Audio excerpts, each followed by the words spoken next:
Urban FM 104.5. Urban FM 104.5. On est avec Jean-Paul. Jean-Paul, bonjour.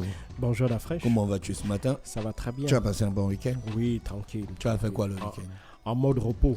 Toujours? Oui. Avec la famille? Oui, j'en ai profité aussi. Pourquoi j'avoue quand tu réponds falonnerie? Parce que moi j'ai des week-ends tranquilles. Moi je me casse pas trop la tête. J'essaye surtout de récupérer physiquement, quoi. Donc, physiquement, tu fais rien la semaine. Tu fais pas d'activité intense. Tu vas au boulot comme tous les bons Gabonais et puis tu rentres chez toi le soir. Donc le week-end, je veux me consacrer à mes films, je veux me consacrer à ma musique, faire quelques recherches et tout ça. D'accord, ok. Et puis je suis quand même assez casanier aussi, s'il faut dire les choses telles voilà, qu'elles sont. C'est ça, il faut dire à la base. Voilà. Voilà, tout à fait. Tu es un gars qui aime la maison. Voilà. Ok, ben, l'actualité internationale nous emmène où ce matin? On va revenir sur les élections législatives en France et essayer de comprendre un peu la nouvelle configuration que prend l'hémicycle français et les conséquences que cela va avoir sur l'action gouvernementale menée par Emmanuel Macron au cours des 5 prochaines années. Il ne faut pas oublier que Emmanuel Macron avait été réélu en avril dernier et donc il espérait, comme il y a 5 ans, en 2017, obtenir une majorité confortable, parce que depuis le début de la Ve République, et bien surtout depuis qu'on avait corrélé quasiment, quand on est revenu au quinquennat de l'élection présidentielle, à partir de Jacques Chirac, et bien on avait constaté qu'à chaque fois qu'un président de la République était élu, et bien, aussitôt, puisque les élections législatives avaient lieu 3 mois après l'élection présidentielle, automatiquement, le président élu avait cette majorité à l'Assemblée nationale. C'était devenu quasiment mécanique. On avait pu le voir avec Jacques Chirac en 2002, on l'a vu avec Nicolas Sarkozy en 2007, on l'avait vu avec François Hollande en 2012 et on l'a vécu avec Emmanuel Macron lors de son premier mandat en 2017.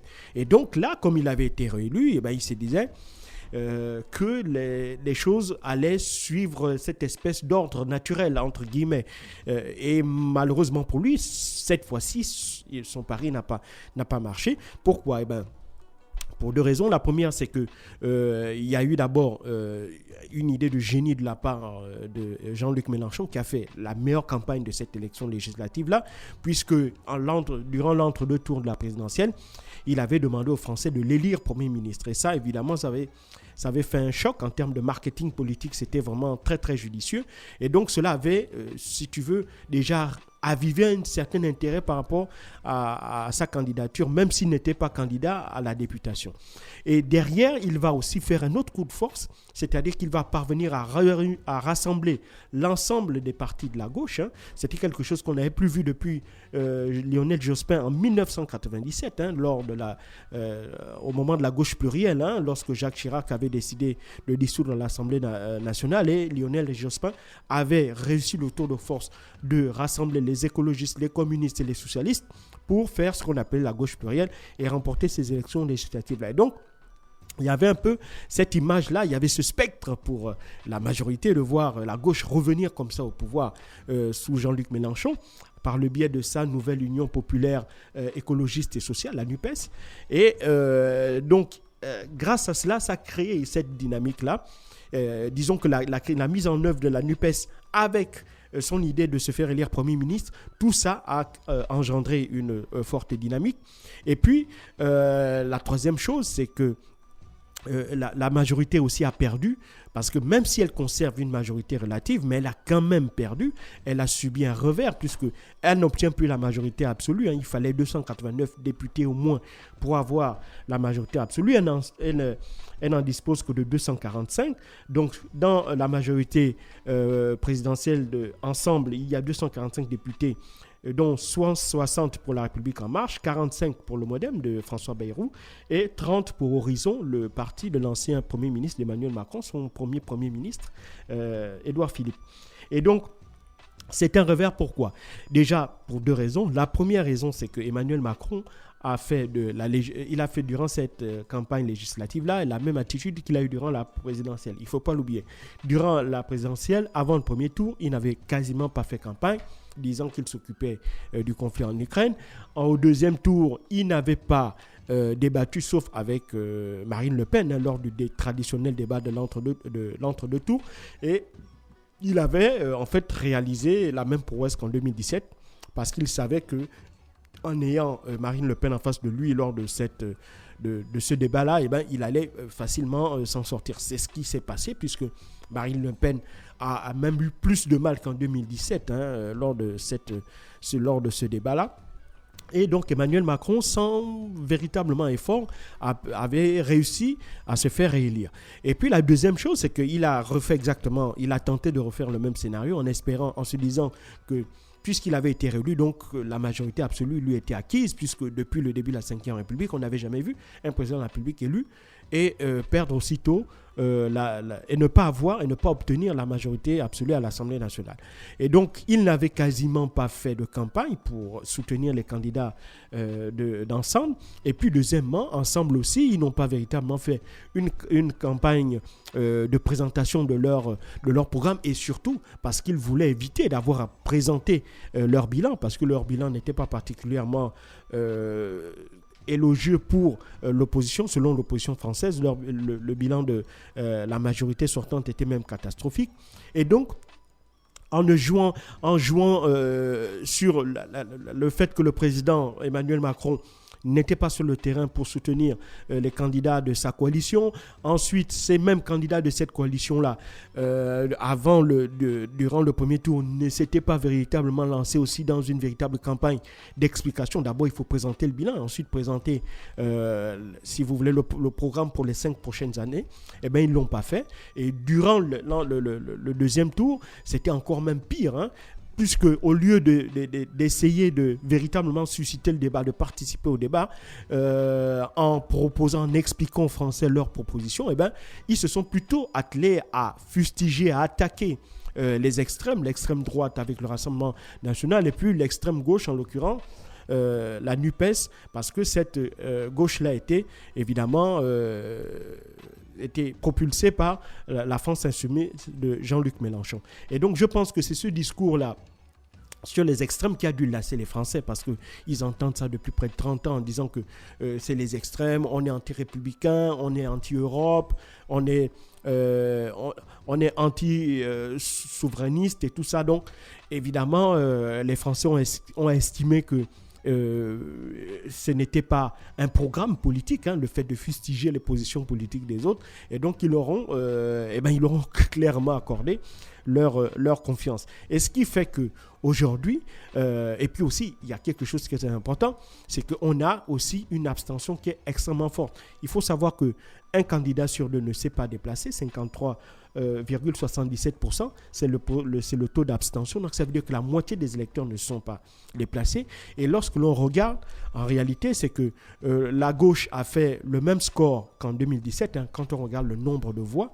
C'est-à-dire que, si tu veux, le réservoir de voix de la gauche, il est épuisé, hein, et la droite a un plus fort réservoir de voix, mais celui-ci s'est considérablement effrité durant ce deuxième tour-là, puisque beaucoup d'électeurs de droite ne se sont pas déplacés, ne sont pas allés voter, et principalement dans les zones rurales, parce que c'est dans les zones rurales où encore, si tu veux, l'avance de la droite est plus forte comparée à la gauche. La gauche est surtout installée dans les grandes villes, dans les grandes métropoles urbaines, mais la droite l'est très fortement dans les zones rurales. Et donc, du fait que lorsque l'on regarde dans les zones rurales, on a un niveau d'abstention encore plus élevé comparativement aux zones urbaines, eh ben, on comprend très vite que ce sont principalement les électeurs de la droite qui n'ont pas fait le déplacement. Et ça, évidemment, ça a eu un effet terrible sur tous les partis de droite, sauf sur le Rassemblement national, qui réalise là un score historique. Ils ont réussi à faire élire 89 députés. Tu sais combien ils avaient il y a 5 ans? Il y avait 7 députés seulement. Donc, ils sont passés de 7 à 89. Donc, 10 fois plus de députés qu'ils en avaient il y a 5 ans. Donc, c'est vraiment du jamais vu. Ouais, c'est un score énorme. Oui, c'est un score énorme. C'est extraordinaire. Alors que Marine Le Pen, elle espérait avoir entre 15 et 20 députés, juste de quoi faire un groupe à l'Assemblée nationale, parce qu'il faut 15 députés pour avoir son groupe à l'Assemblée nationale. Elle en a 89. Et donc ça veut dire qu'elle va véritablement avoir du poids sur les différentes discussions qu'il y aura à l'Assemblée nationale, lors des sessions parlementaires. Elle va véritablement peser, puisque, on le sait, elle va toujours laisser la présidence du parti à Jordan Bardella, et elle va se consacrer, elle sera chef du groupe parlementaire de Rassemblement national à l'Assemblée nationale. Et donc, on sait que véritablement, elle va se saisir encore de cette tribune-là, encore plus qu'elle l'avait fait il y a 5 ans, pour essayer de faire progresser. Mais donc, Mélenchon, alors, il a réussi son coup de passer Premier ministre? Non, il n'a pas réussi son coup, puisqu'il n'a obtenu que 131 députés, même si son parti... 131, c'est énorme quand même. C'est énorme, mais évidemment, il fallait les 289 députés il fallait la majorité absolue pour avoir la possibilité d'espérer d'être Premier ministre. Néanmoins, comparativement il y a 5 ans, il faut pas oublier, ils avaient 17 députés, la France Insoumise, en 2017. Maintenant, il en a 75. Et donc, il y a le Parti Socialiste qui a 20 députés, Europe Écologie Les Verts qui en a 20 aussi, le Parti Communiste Français qui aussi a atteint 10 députés. Et donc, ça, c'est une véritable percée. Même si, lorsque l'on regarde les résultats de la présidentielle, on se rend compte que la gauche a vraiment mobilisé, on peut dire, la quasi-totalité de son électorat. Parce que lorsque l'on regarde les résultats de la présidentielle, la gauche ne faisait même pas toute la gauche. C'est-à-dire, si on prend les résultats du candidat d'Europe Écologie Les Verts, le candidat du Parti Socialiste, le candidat de la France Insoumise, ils atteignaient à peu près les 24-25%, ce qui est à peu près l'équivalent de tout ce qu'ils ont obtenu comme voix également lors de ces législatives-là. Donc, il y a eu, si tu veux, une arrivée massive, comme je l'ai dit. L'ensemble des électorats, enfin la gauche a pu mobiliser la quasi-totalité de son électorat, ce qui n'est pas le cas de la droite. La droite, où on a vu un très fort recul, notamment de la part des électeurs de la République En Marche et des électeurs de LR. Le LR qui a, même s'il limitait la casse, il faut savoir que Valérie Pécresse avait obtenu à peu près 4,71% des voix, mais les LR ont quand même réussi à faire élire 61 députés. Certaines projections disaient qu'il devait avoir un nombre encore moins de députés, mais ils ont pu quand même sauver les meubles avec 61 députés, 3 également députés pour l'UDI et 10 députés pour les diverses droites, ce qui en fait 74. Donc ce n'est pas mal du tout. Et maintenant, reste à voir. Évidemment, il faut savoir que cette configuration à l'Assemblée nationale est très très problématique, puisque sous la Ve République, lorsque l'on regarde comment les institutions françaises sont configurées, elles ne sont pas configurées pour avoir une telle pluralité à l'Assemblée nationale. Elles sont configurées pour avoir un parti présidentiel qui a la majorité absolue et qui gouverne. Or là, il va donc falloir entrer dans le système. On a presque l'impression que le résultat que l'on a de cette élection législative, ce n'est pas un scrutin nominatif à 2 tours, c'est plutôt un scrutin proportionnel. Et donc là, la différence entre une assemblée issue d'un scrutin proportionnel, c'est qu'il faut créer des coalitions. Et les coalitions, elles sont comme elles sont parfois solides, si les accords sont forts, ou parfois elles peuvent voler en éclats, si évidemment les accords disparaissent.